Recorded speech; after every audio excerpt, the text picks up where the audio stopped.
The movie begins with Polly sitting alone, talking to herself because she's sad and dissatisfied with her life. She feels like nothing ever changes. After a while, she goes out shopping to get some groceries, and her friends keep calling her since she's been distant lately, and they're worried about her. Polly has been going through a period of depression. She's tired of everything.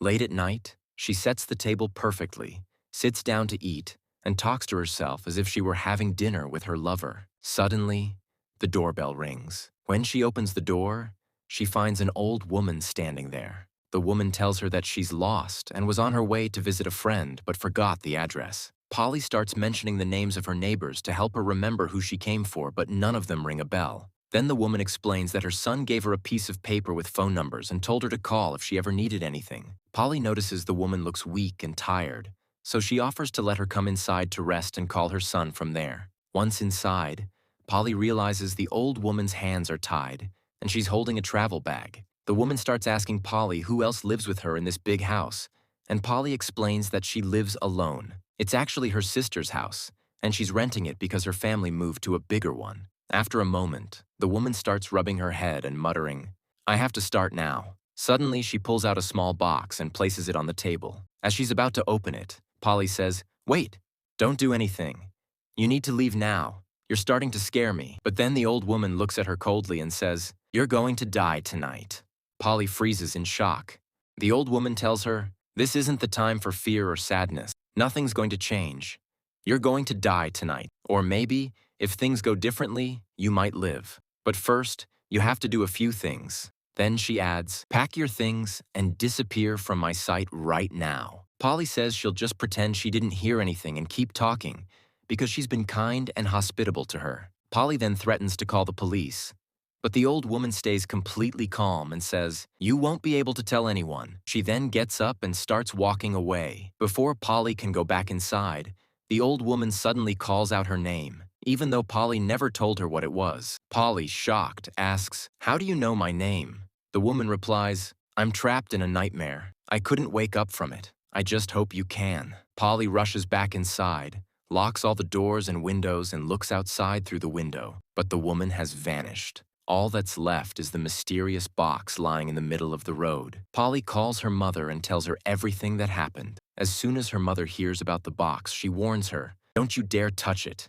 It could be dangerous." But Polly, curious, opens the door and walks toward it. She kicks the box lightly with her foot, testing if there's anything explosive inside, but nothing happens. Her mother keeps trying to calm her down, telling her to take a shower and rest, that she's probably just imagining things because she's been under stress. Polly goes to the bathroom, takes a shower, changes her clothes, and sits down looking through some old photos. Suddenly, a shadowy figure appears behind her. It slowly moves closer.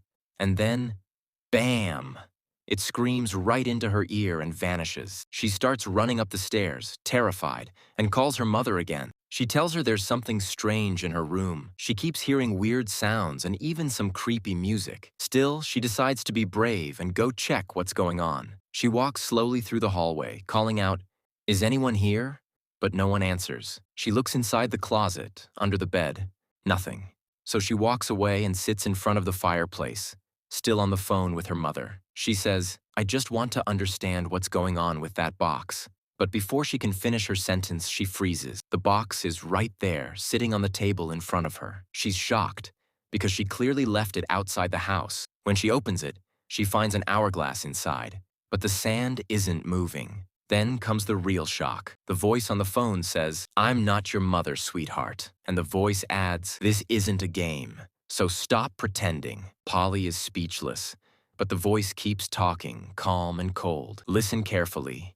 You're going to die. You've been living alone for months. No job for 4 months. No one to notice when you disappear." As soon as Polly drops the phone and stands up, the whole house begins to shake. There's a loud banging sound. The walls tremble, furniture crashes, and strange music starts blasting through the house. Her phone rings again. When she answers, the voice says, "Look closely at the box. Before sunrise, you must put 3 things inside. The first, something you hate deeply. The second, something you love dearly. And the third, something it needs. Everything must be done before daylight." Polly feels like she's going insane. She stands in front of the box, trembling, and places a pack of cigarettes inside, then quickly shuts it. A moment later, she decides to open it again, but the pack is still there, meaning she chose wrong. Cigarettes aren't something she truly hates. Suddenly, the hourglass begins to move on its own, and she feels her chest tightening. She can't breathe. She's suffocating. She realizes she has to hurry and complete the 3 tasks before it's too late.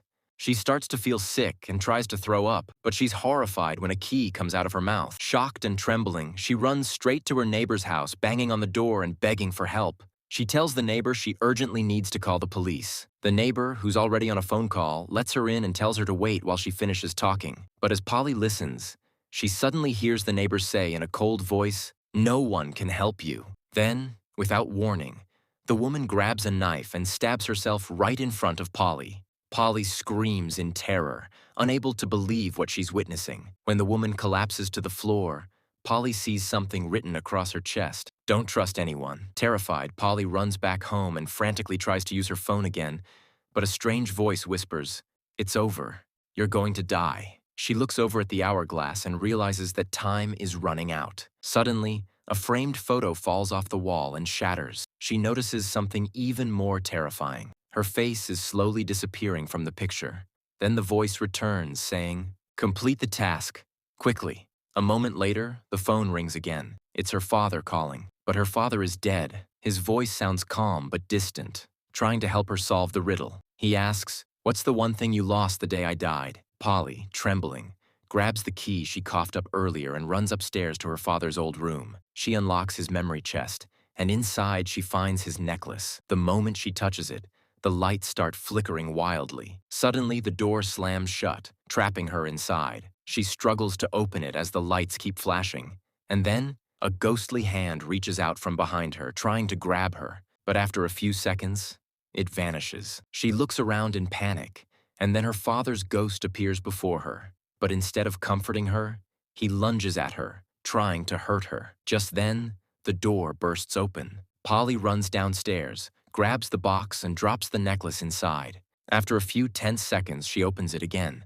The necklace is gone. That means she has completed the first task.